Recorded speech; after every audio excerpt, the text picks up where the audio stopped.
अगर किसी साम्राज्य को कमजोर करना है तो उसकी सेना नहीं, उसकी संपत्ति पर वार करो। मुगल साम्राज्य विशाल था, हजारों सैनिक, असीमित क्षेत्र। सीधे युद्ध में उतरना एकमात्र रास्ता नहीं था, इसलिए मैंने लक्ष्य चुना, सूरत, सोने का बंदरगाह, दूर देशों से आता व्यापार, ऐसी संपत्ति जिसे सुरक्षित माना जाता था।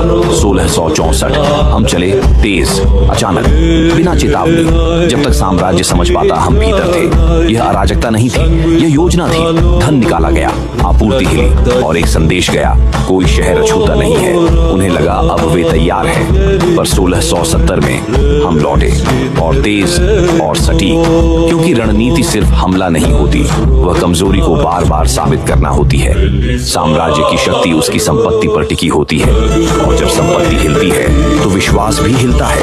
ये केवल छापे नहीं थे, ये घोषणा थी कि कोई किला सुरक्षित नहीं, कोई साम्राज्य अजेय नहीं, और वह राजा जिसने युद्ध को अर्थव्यवस्था तक पहुंचा दिया, वह था छत्रपति शिवाजी महाराज। अगर किसी साम्राज्य को कमजोर करना है तो उसकी सेना नहीं, उसकी संपत्ति पर वार करो। मुगल साम्राज्य विशाल था, हजारों सैनिक, असीमित क्षेत्र। सीधे युद्ध में उतरना एकमात्र रास्ता नहीं था, इसलिए मैंने लक्ष्य चुना, सूरत, सोने का बंदरगाह, दूर देशों से आता व्यापार, ऐसी संपत्ति जिसे सुरक्षित माना जाता था।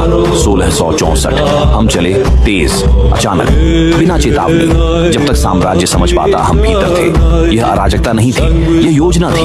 धन निकाला गया, आपूर्ति हिली और एक संदेश गया, कोई शहर अछूता नहीं है। उन्हें लगा अब वे तैयार हैं, पर 1670 में हम लौटे, और तेज और सटीक, क्योंकि रणनीति सिर्फ हमला नहीं होती, वह कमजोरी को बार बार साबित करना होती है। साम्राज्य की शक्ति उसकी संपत्ति पर टिकी होती है, और जब संपत्ति हिलती है तो विश्वास भी हिलता है।